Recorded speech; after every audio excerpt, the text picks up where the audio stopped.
आप लोगों का मेरे अगले वीडियो में हार्दिक अभिनंदन और स्वागत है। हम लोग देखते हैं इस वीडियो में 11th के साथ 12 को हम लोग जोड़ रहे हैं। 11th में आपको बताए थे गुरुत्वाकर्षण बल के बारे में।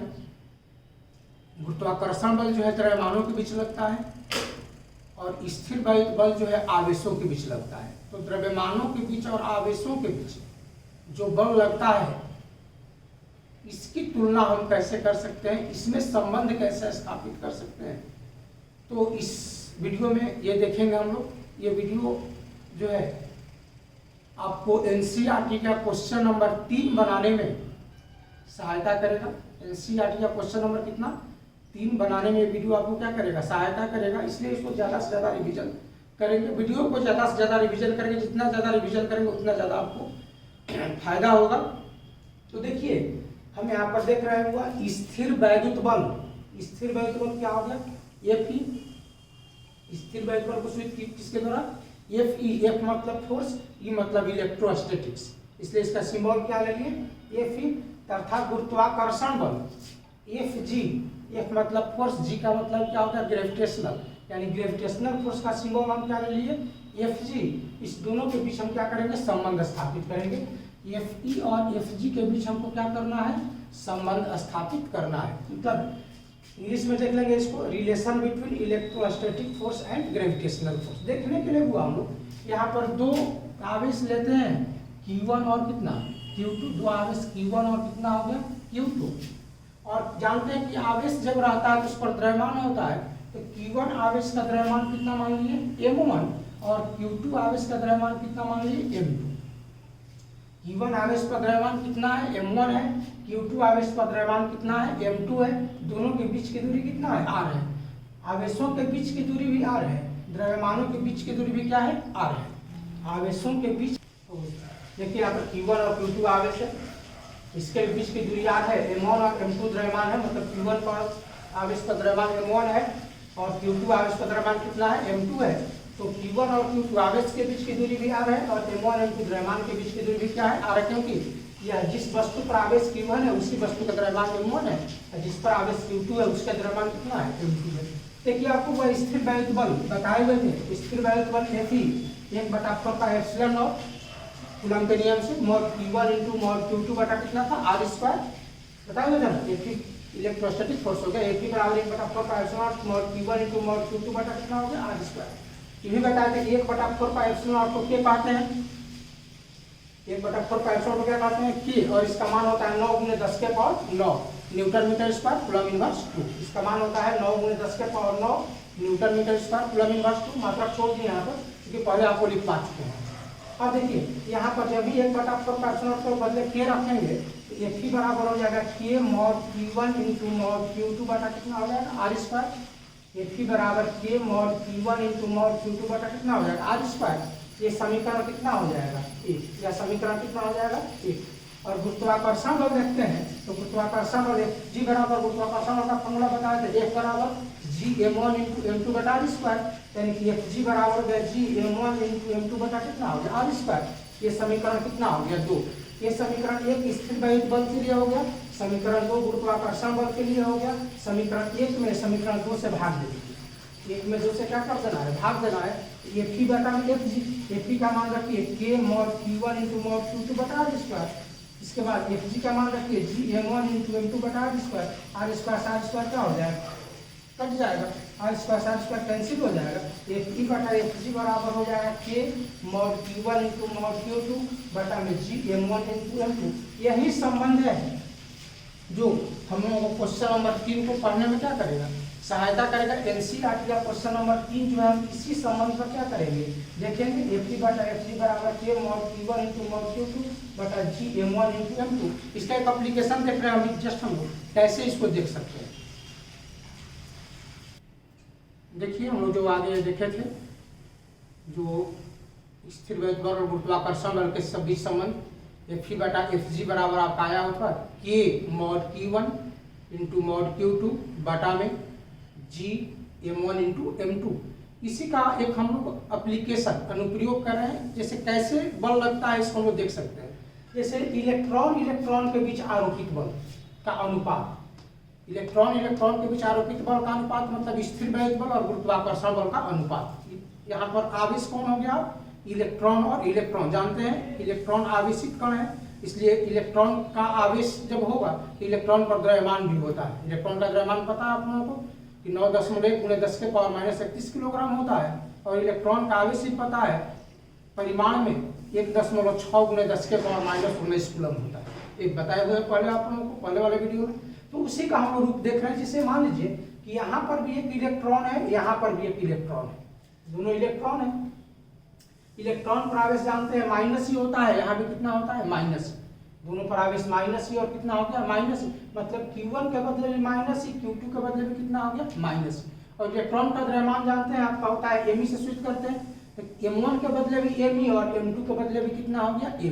देखिए अनुपात हम लोग जो निकाले थे वो फॉर्मूला यही था ना, Fe/Fg बराबर K mod Q1 × mod Q2 बटा G M1 × M2। जो फॉर्मूला हम लोग देखे थे यह फॉर्मूला था Fe/Fg बराबर K × mod Q1 × mod Q2 बटा में G M1 × M2। लेकिन परिस्थिति बदल गया, परिस्थिति यहाँ पर क्या हो गया बदल गया, क्योंकि Q1 के बदले में कितना हो गया माइनस ही, Q2 के बदले में कितना हो गया माइनस ही, M1 के बदले हो गया Me, M2 के बदले हो गया Me। ठीक है, अब मान रखिए Q1 के बदले माइनस ही, Fe/Fg बराबर K mod Q1 mod minus ही mod Q2 mod माइनस ही बटा में G M1 के बदले Me × M2 के बदले Me। देखिए mod में बताया था कि माइनस आता है बाहर निकल के प्लस होता है, यहाँ पर Fe/Fg बराबर ऊपर साइड नीचे आइए तो क्या हो गया mod माइनस ही मतलब E mod माइनस ही मतलब E बटा में G और Me × Me तो जो का क्यों है, यानी कि ऊपर रखेंगे तो K × E² बटा G Me × Me मतलब Me का कितना हो गया स्क्वायर, यानी कि Fe/Fg इलेक्ट्रॉन के बीच जो स्थिर वैध बल और गुरुत्वाकर्षण बल बीच संबंध आता है Fe/Fg बराबर,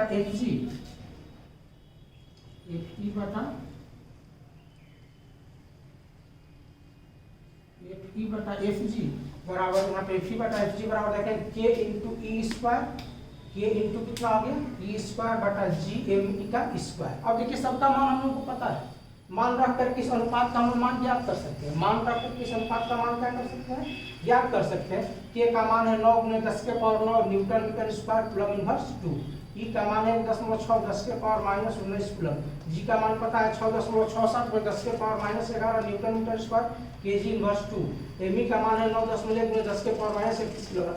यानी कि सब में यदि इसका मान रख देते हैं हम लोग, सब में इसका मान क्या कर देते हैं रख देते हैं, इस अनुपात का भी मान हम लोग क्या कर सकते हैं ज्ञात कर सकते हैं। तो आप लोगों को हम होमवर्क में छोड़ देते हैं, इसका मान रख करके अनुपात का मान क्या करिए ज्ञात करिए।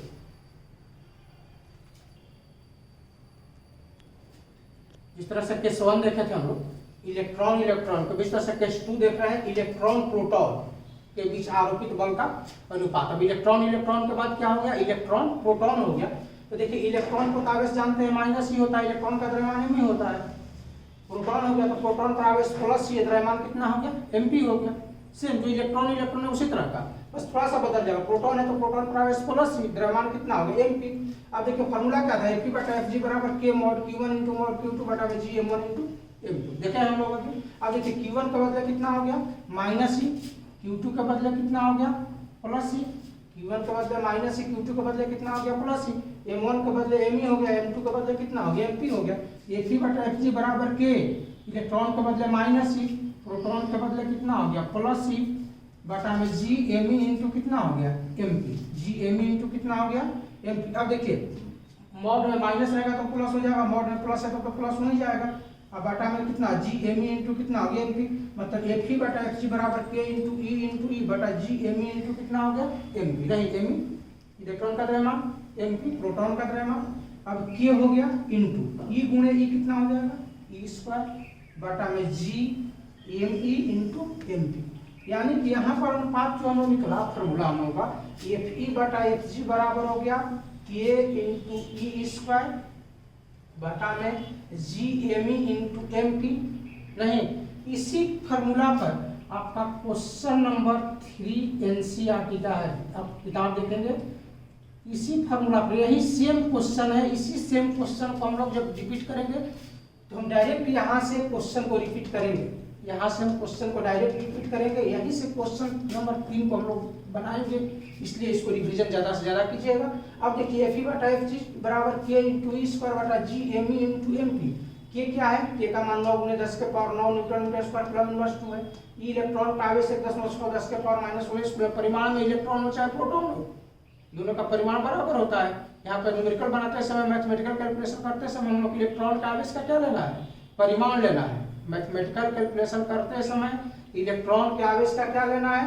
परिमाण लेना है। ई बराबर 1.6 × 10 के पावर माइनस कितना होगा? 19 प्लस जी का मान जानते हैं 6.67 × 10 के power minus 11 newton metre square K G inverse 2। M E electron का द्रव्यमान पता है 9.1 × 10 के power minus 31 kilogram. M P proton का द्रव्यमान पता है, आप लोगों को बताए हुए हैं 1.672 × 10 के पावर माइनस 27 किलोग्राम। जब इस सबका मान रखेंगे तो इस अनुपात का मान भी क्या हो जाएगा? ज्ञात हो जाएगा। बस आपको क्वेश्चन नंबर 3 का हम हिंट दे देते हैं, कह रहा है वो क्वेश्चन नंबर 3 में मात्र यही बात दिया के ई स्क्वायर बटा G M E M P विमाहीन है। पहले दिखाना है कि के ई स्क्वायर बटा G M E M P क्या है? विमाहीन है। देखिए विमाहीन होने का कारण क्या है? समान भौतिक राशि रहेगा और समान भौतिक राशि का अनुपात को देखेंगे तो अपने आप वो विमाहीन हो जाएगा।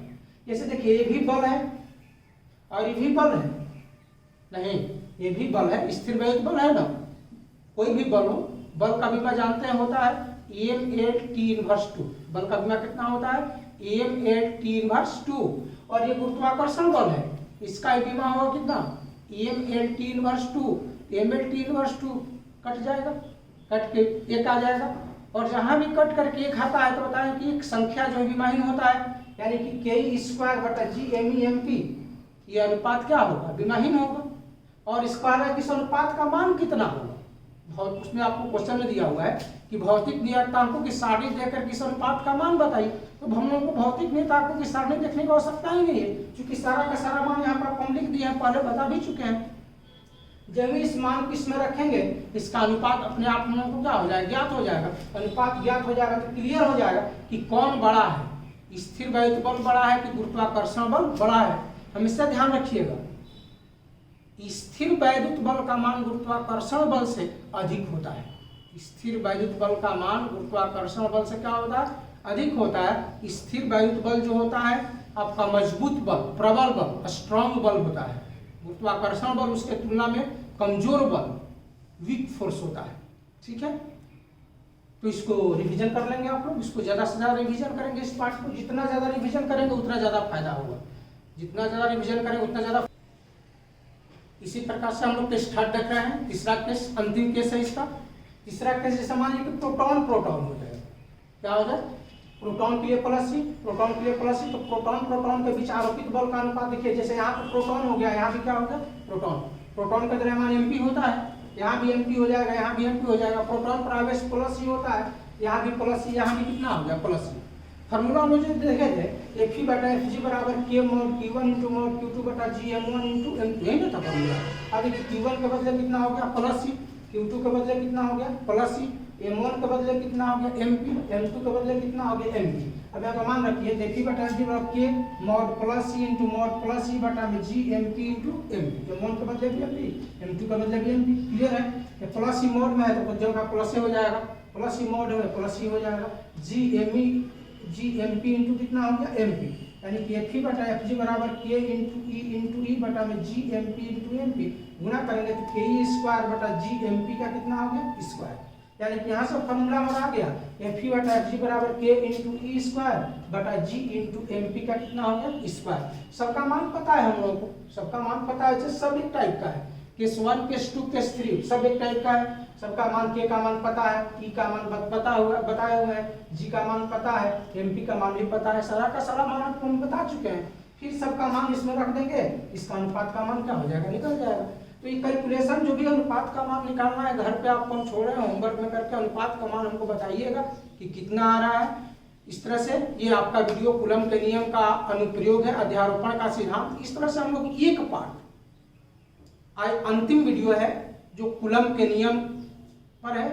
यहाँ से हम लोगों का कूलम का नियम अब समाप्त होता है।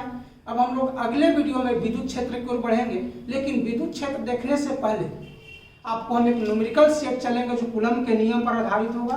इलेक्ट्रोस्टैटिक्स का न्यूमेरिकल सेट 2, इसके पहले न्यूमेरिकल सेट 1 एक हम दे चुके हैं, आपको याद होगा।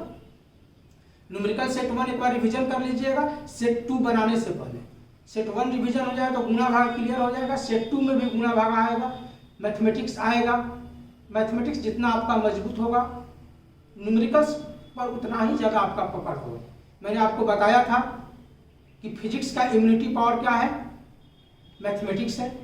बिना इम्यूनिटी का कुछ हो नहीं सकता है। देख रहे हैं आप लोग कोरोना काल है, हाल बेहाल है। नहीं, कोरोना काल है, हाल क्या है आप लोगों का? बेहाल है। हम सभी लोगों का हाल बेहाल है, न घर से निकल पा रहे हैं, न कुछ कर पा रहे हैं। आप लोगों का तो स्थिति और बदतर होगा। नहीं, आप लोगों का स्थिति क्या होगा? चूँकि पढ़ाई का एक टेंशन है, कैसे होगा, क्या होगा। आप लोग जानते हैं भारत सरकार ने एक नया शिक्षा नीति लाया है। अब मानव संसाधन विकास मंत्रालय समाप्त होकर के शिक्षा मंत्रालय हो जाएगा आप लोगों के लिए। और बड़ा रोचक आप लोगों की जानकारी है। तो ये चेंज हो रहा है, थोड़ा शिक्षा में बदलाव भी हो रहा है। कैसे आप लोगों को पढ़ेंगे, कैसे आप बेहतर कर सकते हैं अपने जीवन में, कैसे आप आगे बढ़ सकते हैं, ये सारी संभावनाओं पर आपके लिए विचार चल रहा है। और उसी विचार में हम भी आपके लिए एक विचार रख रहे हैं कि कैसे आपका फिजिक्स मजबूत हो जाए। तो फिजिक्स मजबूत करने के लिए आपको मैथमेटिक्स का ज्ञान होना बहुत जरूरी है। मैथमेटिकल पार्ट को ज़्यादा से ज़्यादा पढ़िए, ज़्यादा से ज़्यादा रिवीजन करिए। क्योंकि ये सब जो था आपका केवल क्वेश्चन में, ये जो आज का जो वीडियो दिखा रहे हैं ये केवल क्वेश्चन में इसका एप्लीकेशन था। ये कहीं आपके किताब में पढ़ने का नहीं था। लेकिन हमने सुविधा के लिए, आपको समझने में आसानी हो जाए, इसके लिए मैंने आज एक एक्स्ट्रा वीडियो डाला है। समझिए कि वीडियो की कोई आवश्यकता आपके सिलेबस के अनुसार नहीं है, लेकिन ये वीडियो मैंने एक एक्स्ट्रा अलग से वीडियो बना करके डाला है ताकि आपको समझने में क्या हो जाए, आसानी हो जाए कि कैसे आप फिजिक्स पढ़ सकते हैं, कैसे फिजिक्स समझ सकते हैं। बहुत लोगों को रहता है कि 11th का उपयोग नहीं है, 11th का कोई बोर्ड एग्जाम नहीं हो रहा है। बच्चों के मन में रहता है कि 11th का बोर्ड एग्जाम नहीं है तो क्यों ध्यान से पढ़ें। लेकिन ऐसी बात नहीं है। कॉम्पिटिटिव एग्जामिनेशंस में 11th का बहुत काफ़ी महत्वपूर्ण है। जीवन में आगे बढ़ने के लिए 11th और 12 नहीं है। 11th और 12 केवल आपको बोर्ड एग्जाम देने के लिए ही है, बस बोर्ड एग्जाम देने भर ही है। इसलिए 11th और 12 को अलग अलग नहीं देखें हम लोग, 11th और 12 को एक साथ देखें। क्योंकि कुछ क्वेश्चंस ऐसे हैं जो 11th और 12 दोनों को जोड़ करके बने हैं। जैसे आज का हम लोग क्वेश्चन जो देखें, ये 11th और 12 दोनों को जोड़ दिया गया है। और इसी पर आपका एनसीईआरटी का क्वेश्चन नंबर 3 को क्वेश्चन दे दिया था। उसका कहीं थ्योरी के बारे में व्याख्या करने के लिए नहीं दिया था। तो ये आपके लिए काफ़ी महत्वपूर्ण वीडियो है, थोड़ा सा अलग से हट करके उसको हम बनाए हैं। और आपका कूलम का नियम इसी वीडियो के साथ समाप्त होता है। अब अगला हम लोगों का वीडियो जो आएगा विद्युत क्षेत्र के रूप में आएगा। आगे अब हम लोग पढ़ेंगे, एक पार्ट हम लोगों का समाप्त हो रहा है, अब दूसरे पार्ट को हम लोग पढ़ेंगे। लेकिन इसके पहले एक न्यूमेरिकल सेट आप लोगों को जाएगा, न्यूमेरिकल सेट बना लीजिएगा, तब आगे हम लोग विद्युत क्षेत्र की चालू करेंगे, स्टार्ट करेंगे।